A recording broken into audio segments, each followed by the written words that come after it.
Settle in and let the embers of the fire die down. Let the world outside fade away and listen closely to a tale from a time long past. A time when the world was younger, wilder, and the shadows were just beginning to gather their strength. This is not a story of riders in their glory, but of the quiet, creeping power that moves beneath the earth. A story of the venin. The tale of the Sunken Star. Our story begins in a vast, desolate expanse known as the Ashen Barrens. This was not the blighted, dead land it would one day become, but it was already a place of deep shadow and unnatural stillness. Here, the air tasted of dust and distant lightning, and the ground hummed with a power that was hungry, avaricious. This was the domain of the venin. Our focus is not on their grand armies or their dark generals, but on a single sage named Kaelus. Unlike his brethren, who craved the immediate, explosive rush of draining life from the living, Kaelus was a scholar of power. His hair was the color of old bone, and his eyes, when they were not clouded with the crimson veins of his magic, were a piercing, intelligent gray. He saw power not as a weapon, but as an element to be understood, shaped, and ultimately mastered. He believed that the raw magic bleeding from the world was a chaotic symphony, and only the venin had the will to become its conductor. Their journey south was a study in contrasts. They moved with an unnatural swiftness, the ground itself seeming to consent to their passage. They traveled by night, for the sun was an unwelcome irritant, a loud, obnoxious glare that interfered with the subtle whispers of the earth. They crossed the jagged peaks of the Dragon's Tooth, a place where the wind howled with the ghosts of ancient drakes. Kaelus moved in silence, listening. He could feel the pulse of the world beneath his feet, the slow, deep slumber of granite, the fretful dreams of a winding river, the sharp, vibrant life of the forest they skirted. To him, this was all potential energy, a banquet laid out before him. Alara, however, was restless. Why do we not simply take what we need from these lands? She asked one night as they rested in a cave, the scent of damp earth around them. There is life here. We could raise a score of wyverns from that forest alone, because a skilled chef does not devour his ingredients before he has prepared the meal. Kaelus answered, not looking at her. He held a small dead bird in his hand, feeling the last echo of its life force. With a subtle twist of will, he drew it out. The bird did not decay, it simply emptied. It became a perfect, hollow shell of feathers and bone. You see only the surface, the immediate surge, but to drain a forest is to announce our presence. It is a crude shout in the dark. The task ahead requires a scalpel, not a club. We are claiming a heart, Ilara, not merely stripping the flesh from the bone. They finally arrived at the edge of the Mirkwood. It was a sprawling, oppressive swamp, where colossal cypress trees draped in moss blotted out the sky. The air was thick, humid, and alive with the drone of insects and the calls of unseen things. The water was black and still, reflecting the tangled canopy like a dark mirror. But beneath the stench of decay, Kaelus could feel it a low, resonant hum. It was a pure, clean power, so different from the raw, chaotic energy of the barrens. It felt celestial. The general was right, Ilara breathed, her eyes wide. It's beautiful. It is untamed, Kaelus corrected, and we are here to give it purpose. They entered the swamp. They did not need a boat. With subtle manipulations of the earth beneath the water, Kaelus created solid paths of mud and root just below the surface, allowing them to walk across the black water as if it were solid ground. For days, they traveled deeper into the Mirkwood's heart. The hum of the Sunken Star grew stronger, and the environment grew stranger. Luminescent fungi cast an eerie blue and green glow on the trees. The water began to swirl with faint phosphorescent patterns. The animals they saw were twisted, warped by the leaking energy frogs with too many eyes, birds whose feathers shimmered with an unnatural iridescence. They also found signs of guardians. One afternoon, as the dim light filtered through the canopy, they came across a clearing. In the center of it was a circle of ancient stones, each one carved with draconic runes that glowed with a soft golden light. It was a ward, a seal, and standing before it was a dragon. It was not one of the massive, fearsome beasts of the It was smaller, sleeker, with scales the color of jade and moss. It was a green clutail, a breed known for its deep connection to the earth and its reclusive nature. And beside it stood a human. He was old, his hair and beard long and white, his skin wrinkled like ancient bark. He wore simple robes of green and brown, and held a staff of twisted iron wood. He was no rider, not in the modern sense. He was a warden, one of the few humans who had bonded with a dragon in the old way, not for war, but for stewardship. They finally arrived at the edge of the Mirkwood. It was a sprawling, oppressive swamp, where colossal cypress trees draped in moss blotted out the sky. The air was thick, humid, and alive with the drone of insects and the calls of unseen things. The water was black and still, reflecting the tangled canopy like a dark mirror. But beneath the stench of decay, Kaelus could feel it a low, resonant hum. It was a pure, clean power, so different from the raw, chaotic energy of the barrens. It felt celestial. The general was right, Ilara breathed, her eyes wide. It's beautiful. It is untamed, Kaelus corrected, and we are here to give it purpose. They entered the swamp. They did not need a boat. With subtle manipulations of the earth beneath the water, Kaelus created solid paths of mud and root just below the surface, allowing them to walk across the black water as if it were solid ground. For days, they traveled deeper into the Mirkwood's heart. The hum of the Sunken Star grew stronger, and the environment grew stranger.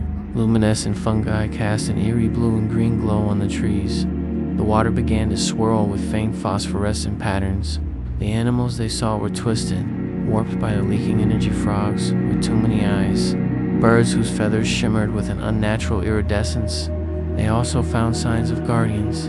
One afternoon, as the dim light filtered through the canopy, they came across a clearing. In the center of it was a circle of ancient stones, each one carved with draconic runes that glowed with a soft golden light.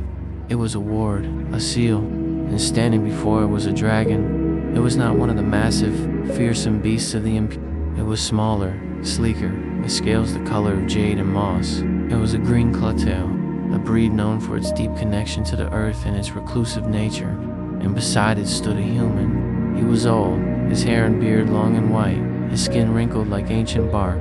He wore simple robes of green and brown, and held a staff of twisted iron wood. He was no rider, not in the modern sense.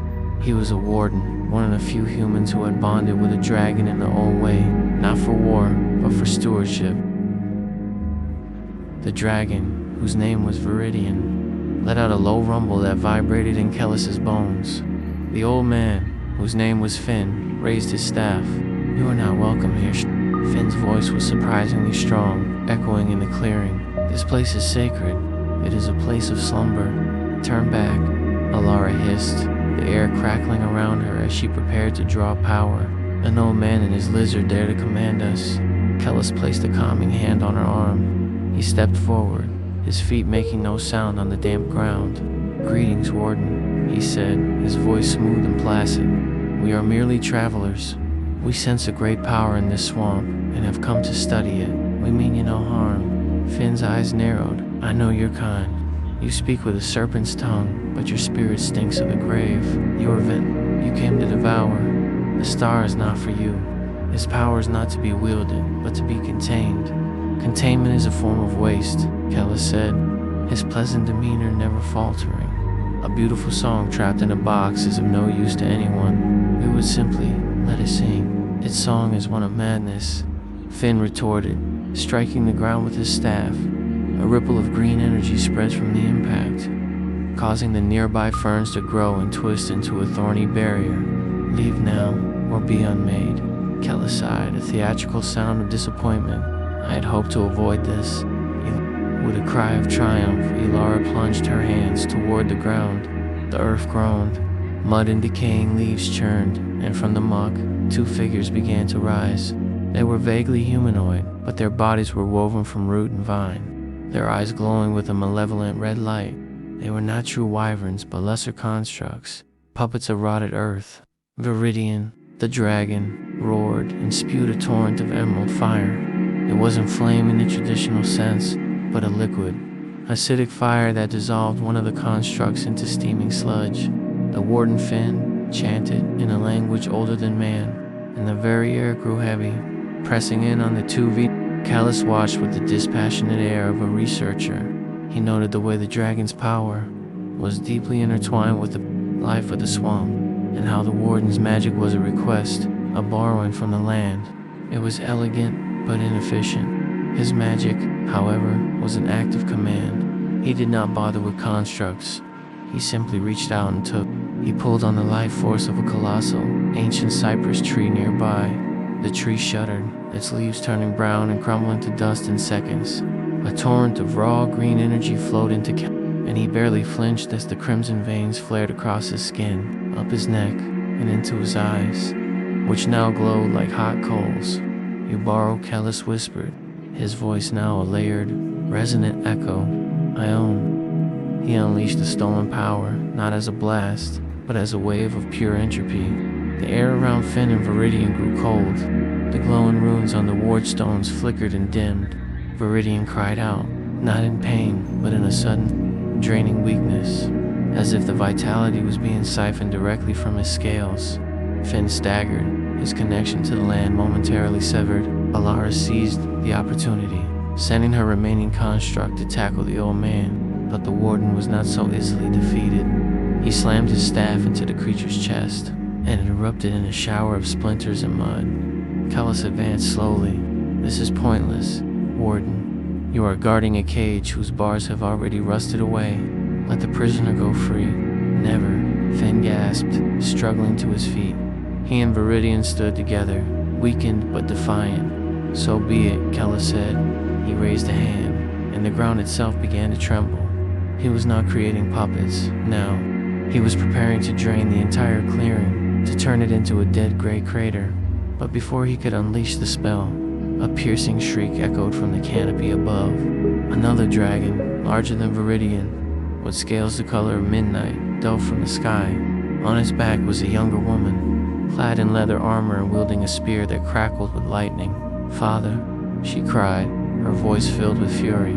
Kaelus tilted his head, an unexpected variable. This was a true rider, her bond, a conduit for immense power. He could feel the raw, untamed energy of the storm in her dragon's heart. The black dragon unleashed a blast of concentrated lightning. Kaelus didn't try to block it. He simply let the earth absorb it. A patch of ground before him was instantly turned to glass, but he was unharmed. "Lyra," the young rider spat, her eyes locked on Eli. "So the general's whelp has come to poison our home." It seemed Alara's reputation preceded her. Elara snarled back, "Come to claim it, Cadian. Your family's time as gardeners is over." A battle erupted. The black dragon Saphira was a whirlwind of shadow and lightning, clashing with Alara's hastily made constructs. Cadian, the rider, engaged Elara directly. Her lightning-wreathed spear, a deadly dance, against the venin's daggers of sharpened air. Section 3. Kaelus ignored them. Their fight was a brawl, a clash of muscle and energy. His objective was the star. He turned his attention back to the weakened Finn and Viridian. The warden and his dragon stood their ground before the ward stones, a final, desperate line of defense. "Your daughter is valiant," Kaelus said conversationally, as if commenting on the weather. "She will die bravely." He began to pull power from the earth again, but this time he wove it into a more complex spell. The air grew thick and shimmered. The sounds of the battle faded into a dull drone. He was weaving a cage of stolen life, a bubble of silence and lethargy. Finn raised his staff, but his chant was slow, slurred. Viridian tried to muster his acidic flame, but only a weak puff of green smoke emerged. They were being put to sleep, their life force used as the very bars of their prison, as they slumped to the ground, unconscious but alive. Kaelus walked past them to the circle of ward stones. The draconic runes were now dark. The seal was broken. He placed his hand on the central stone. He did not feel a sudden rush of power. He felt an invitation, a consciousness. The Sunken Star was not just a battery. It was a sentient alien mind, trapped for millennia beneath the earth. It had been whispering, leaking its essence, calling for a being with the will to set it free. Kaelus smiled. This was better than he had imagined. He closed his eyes and pushed his own consciousness downward, through layers of rock and soil and water. He felt the star's mind meet his, a being of pure light and energy. Impossibly ancient, impossibly lonely. It showed him visions of falling through a black, silent void, of crashing into a young, chaotic world, of the terror of the great dragons as they buried it, fearing its alien power. Set me free, it pleaded, not in a language, but in a wave of pure emotion. I will give you what you desire. I desire control. Kaelus projected back, not a partnership, a harnessing. He began to do what he did best. He did not try to fight the entity. He began to drain the wards themselves, the ancient dragon magic that formed the cage. He consumed the prison, absorbing its millennia of stored energy. The power that flooded him was immense, staggering. The veins on his skin burned a brilliant, blinding crimson. The ground for a mile around them shook violently. Above, the battle ceased. Cadian and their dragons all stared as the central stone in the circle cracked, and a beam of pure white light shot into the sky, punching a hole through the dense canopy. The earth before the stones began to churn. It was not mud rising now, but the ground itself swelling upwards.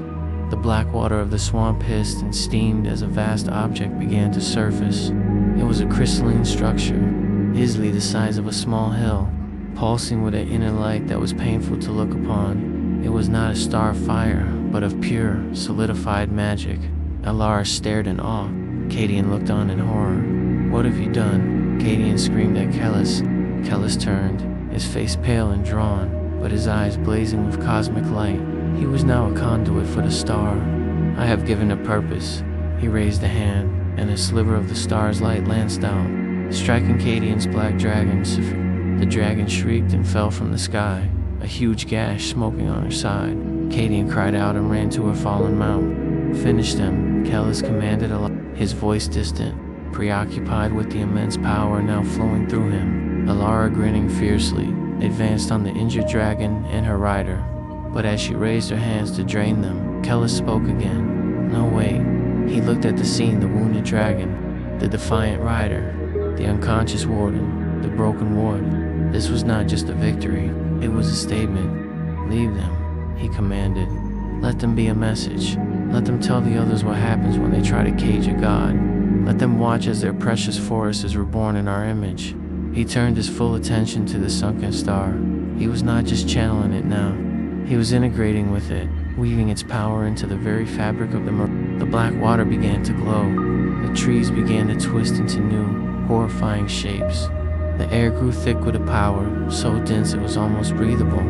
From the ground, true wyverns began to form sleek, powerful creatures of shadow and starlight, their eyes burning with the star's cold, white fire.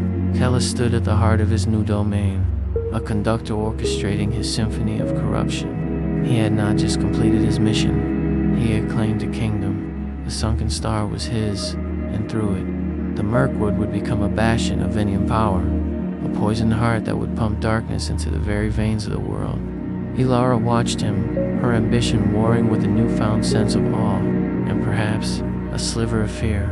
She had witnessed a side quest, a simple retrieval, transform into the birth of a new age of shadow. And far away, General Morven felt the shift in the balance of power, and he smiled. The real war was just beginning. And so our tale for this night concludes. The story of the Sunken Star is but one of many threads in the great, dark tapestry of the vein. Sleep now, and perhaps in your dreams, you will hear the faint, celestial hum of that buried power, a reminder of the secrets and the hungers that lie sleeping just beneath the surface of the world.